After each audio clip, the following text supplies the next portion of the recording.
Most people are terrified of dying. Me, I'm only terrified of the mess you leave behind. My name is Frank, and I'm not a detective. I don't wear a badge, and I don't solve crimes. I'm the guy who shows up when the yellow tape comes down and the smell of rot starts to seep into the floorboards. In the state of Illinois, I'm the gold standard for bioremediation. I scrub the blood, I haul out the mattresses where people spent their last lonely weeks, and I incinerate everything that reminds the world you ever existed. My job is silence. But in Chicago, silence has a market value. People think that when you die, you leave behind dust and memories. Wrong. You leave behind secrets. Flash drives taped inside toilet tanks, journals hidden under floorboards, photographs that were never meant to see the light of day. Usually I just toss them in the shredder. Professional ethics, right? But this job is different. Friday night, 2 a.m. Dispatch hits me with a heavy one. Oak Brook, the kind of suburb where people have manicured lawns and dirty consciences. House number 42 on Elm Street, neighbors reported the smell. The deceased was a retired judge, Arthur Vance, lived alone, died 3 weeks ago. Official cause? Heart attack. A routine cleanup. Bleach, respirator, 12 hours of scrubbing. I stepped inside and the stench was thick enough to choke a hog. Even my carbon filters were struggling. The house was a monument to old money mahogany furniture, heavy drapes, and the oppressive chill of central air that had been running over a corpse for 21 days. The old man was slumped in a leather chair in front of a dead TV. His skin had fused with the upholstery, a dark, oily stain marking where the judge ended and the furniture began. But when I started moving the furniture to treat the mold creeping up the wainscoting, I found the dead drop. Not a safe, not a jewelry box. Behind a fake vent in the library, I found a hidden ventilation shaft packed with VHS tapes and micro SD cards. Each one had a date and a name written in precise legal shorthand. And some of those names are currently running for Senate. I made my first mistake. I didn't burn them. I took one tape home. It wasn't a court recording. It was a private meeting between Judge Vance and a man who is now a front-runner for governor. They weren't discussing the law. They were discussing a price. The price for losing evidence in a serial killer case out of Gary, Indiana. 10 dead girls were written off as accidental drownings because the killer was the son of a major donor. Vance wasn't just a judge, he was a gatekeeper for the monsters. He kept receipts because in his world, a pension isn't enough to keep you alive. You need a dead man's switch. In that moment, I knew Judge Vance didn't die of a heart attack.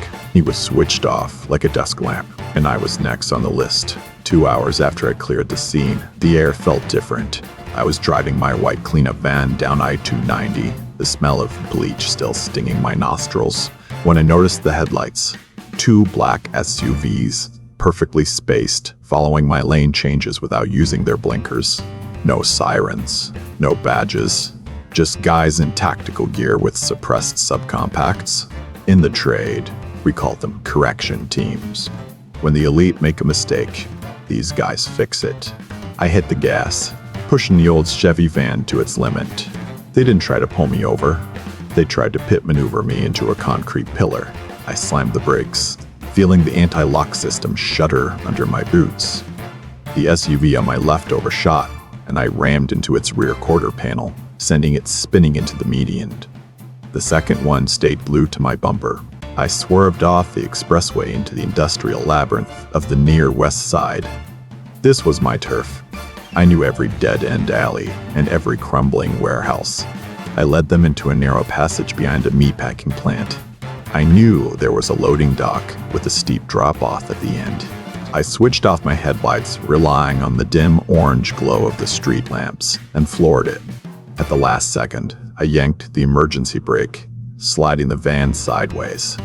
The SUV behind me, blinded by its own high beams in the darkness, went flying off the edge of the dock, crashing 10 feet down into a pile of rusted scrap metal. I didn't stay to check for heartbeats. I ditched the van 3 blocks away, wiped my prints, and dumped it into the Chicago River. The tapes were heavy in my backpack. I ran through the shadows, feeling the adrenaline burn through my lungs like battery acid. I knew I couldn't call the cops. The Chicago PD gets their paychecks from the city, but their bonus comes from the same people who hired the hit squad. I was a ghost in a city of cameras. I needed a hole to crawl into. I went to the only guy I trusted, a freak we call the Mole. He lives in a basement under a defunct steel mill in Calumet Heights. He hasn't seen the sun since the Bush administration and spends his life recovering data from smashed hard drives for people who don't want to go to the FBI. I dropped the tapes on his desk. "Frank, you're a walking corpse," he said after watching the first 5 minutes. His face, illuminated by the pale blue light of 6 different monitors, looked like it was carved from wax. "This isn't just local corruption. This is the Zero-ing protocol. You've stumbled into the basement of the American power structure." The Mole explained it to me while his servers hummed, stripping encryption from the micro SD cards. In every state, there's a House 42. It's not an address, it's a procedure. When someone at the top gets caught doing something unspeakable, murder, embezzlement, or the kind of perversion that ends careers, the protocol kicks in. A specialized group of cleaners doesn't just hide the crime, they completely rewrite the person's life. They find a double sewn with the same basic skeletal structure. They perform the surgeries, they forge the DNA records, and they create a fake medical history to explain any slight changes. The original, they just vanish. Zeroed out. Judge Vance's tapes were the archive of these operations. Vance was an insurance man. He recorded the handovers because he knew that in the cleanup business, the janitors eventually considered trash. We kept digging. The Mole digitized a drive labeled 420. What we saw made me wish I'd stayed in the river. It wasn't a courtroom. It was a training camp somewhere in the woods of Wisconsin, hidden behind the facade of a private summer camp. Dozens of young men and women, stripped of their identities. They were being taught to mimic the voices, the gait, and the mannerisms of powerful people. "Look at this one," the Mole whispered, pausing the video on a grainy shot of a young man practicing a stump speech. I recognized the face. It was Michael Lawson, the Golden Boy congressman from the 4th District, a man touted as the next president. But on the video, he was just a teenager, a ward of the state being prepped for the role. The real Lawson had died in a drug-fueled car wreck 15 years ago in Switzerland. The world never knew. He was replaced by a perfect, controllable puppet who never touched a drop of booze and voted exactly how he was told. The entire political establishment? It's a theater. The people you vote for aren't people, they're assets. The originals are either buried in unmarked graves or rotting in private sanatoriums under heavy sedation. The country is run by the cleaners, a shadow board of directors who own Protocol 42. I realized blackmail was useless. You can't blackmail the devil when you're standing in hell. But I could do one thing. I could burn the theater down. I told the Mole to leak it all to every major news outlet and every conspiracy forum from here to Berlin. He stopped me, his hand trembling as he reached for a cigarette. "Frank, you don't get it. If you post this, they'll just call it a deepfake. AI-generated imagery is better than reality now. You release this, and the fact-checkers who are on their payroll will have it debunked in 10 minutes. Nobody will believe a video. You need physical proof. You need Subject 1. Subject 1 was the architect, the man who started it all. A former CIA director who officially died of lung cancer in 2008, but Vance's tapes said he was still breathing, stashed in a high-security private clinic in the Green Mountains of Vermont under the name Edward Glass. I headed north. Vermont in the winter is a different kind of beast. It's not the slushy, gray misery of Chicago. It's a silent, white tomb. The air is so thin and cold it feels like swallowing needles. I ditched my rental car 5 miles from the coordinates and switched to a snowmobile I'd borrowed from a local trailhead. I moved only at night, the engine's hum swallowed by the vast, empty woods. The clinic was called Silent Haven. It sat on a jagged ridge overlooking a valley that didn't exist on most civilian maps. It wasn't a hospital. It was a fortress. 12-foot concrete walls topped with motion-sensitive razor wire. Guards in white winter camo patrolled the perimeter with Belgian Malinois dogs trained to smell a human heartbeat from 100 yards. I didn't have a plan, but I had my janitor's intuition. Every facility, no matter how high-tech, has a weak point where the waste goes out. I found the outflow pipes for the medical-grade incinerators. They were hot, pulsing with the heat of burning biological waste. I waited for the shift change, used a portable thermal cutter to melt the gap in the secondary grate, and crawled into the belly of the beast. The heat was agonizing. I was covered in soot and the faint, sweet smell of medical ash. I moved through the crawl spaces, following the map the mole had pulled from the judge's SD cards. I emerged in the basement of the East Wing. It was silent, the floors polished to a mirror shine. This was where they kept the old guard, the men who had built the world and were too dangerous to let die. I found room 1. The door had no name, just a small brass plate with the number 42 etched into it. Inside, the room smelled like ozone and expensive scotch. An old man sat in a high-backed chair, looking out at the snow through a window that was probably bulletproof. He was hooked up to a dialysis machine, but his eyes were sharp. They were the eyes of a man who had seen empires rise and fall, and had personally signed the death warrants for half of them. "You're late, Frank," he said. He didn't turn around. "The Chicago team told me you were dead. I told them you were too efficient to die in a river. You're a cleaner. You know how to find the cracks." I showed him the tapes. I showed him the faces of the boys in the Wisconsin camp. I wanted him to be afraid. I wanted to see a flicker of guilt. "Son," he said, finally turning his chair. His face was a map of scars and liver spots. "You think you found a conspiracy? No. You found the foundation. The world is a chaotic, bloody mess. People are animals driven by greed and lust. If you give them the truth, they'll tear each other apart for the scraps. We give them the illusion of choice. We give them leaders who are perfect, who don't have scandals, who vote for the stability of the markets. We are the glue. We are the janitors of the human race." He told me the truths about my own life. My cleanup agency, it wasn't an independent business. It was a subsidiary of a shell company owned by the house. Every time I scrubbed a crime scene, I was unwittingly helping them manage their assets. I wasn't an outsider. I was an entry-level employee who had just found the CEO's office. The door behind me hissed open. I reached for my piece, but the red dots of 3 different lasers settled on my chest. I froze. In walked Billy, my partner. The guy who had backed me up on 100 biohazard calls. The guy who had stood over the same rotting corpses with me, complaining about the smell. He wasn't wearing his cleanup suit. He was wearing a gray Italian wool coat and carried a suppressed HK. "Don't do it, Frank," Billy said.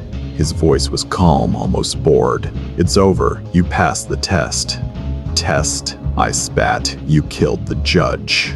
You tried to pit maneuver me into a bridge. We had to see if you were still the gold standard," Billy explained. "The house doesn't hire through LinkedIn, Frank. We find the people who can see the grime, who can look at a blood-splattered wall and not flinch. We needed to know if you could find the source, and you did. You found subject 1. Billy placed 2 items on the medical tray next to the old man. A black syringe filled with a clear, lethal liquid, and the silver ring with a 42 engraved in the center. "The house is expanding, Frank. The old ways of hiding things aren't enough in the age of satellites and leakers. We need architects, people who don't just clean up the mess, but prevent it by managing the replacements. You have 2 paths. You could take the syringe, and you'll be buried under this ridge in an unmarked hole. Your life, your agency, your name zeroed. Or you take the ring. You join the board. You become the man holding the mop for the entire country." I looked at the old man in the chair. He was smiling, a thin, predatory grin. I thought about the girls in Gary. I thought about the mole sitting in his basement, thinking we were winning. I realized that if I died here, nobody would ever know. The truth would die in this room. I reached out and took the ring. We left the clinic in a private jet. By the time we landed back in Chicago, I had a new identity, a new bank account with 7 figures, and a new mission. "Your first task is a cleanup," Billy told me as we drove through the familiar, gray streets of the South Side. "There's a security breach at an old steel mill. A technician named the Mole has digitized forbidden data. He's about to hit send on a global leak. He needs to be neutralized." I walked into the warehouse alone. The air was thick with the smell of stale coffee and hot electronics. The mole was hunched over his monitors, his face glowing with triumph. "Frank, you're alive," he yelled, jumping up.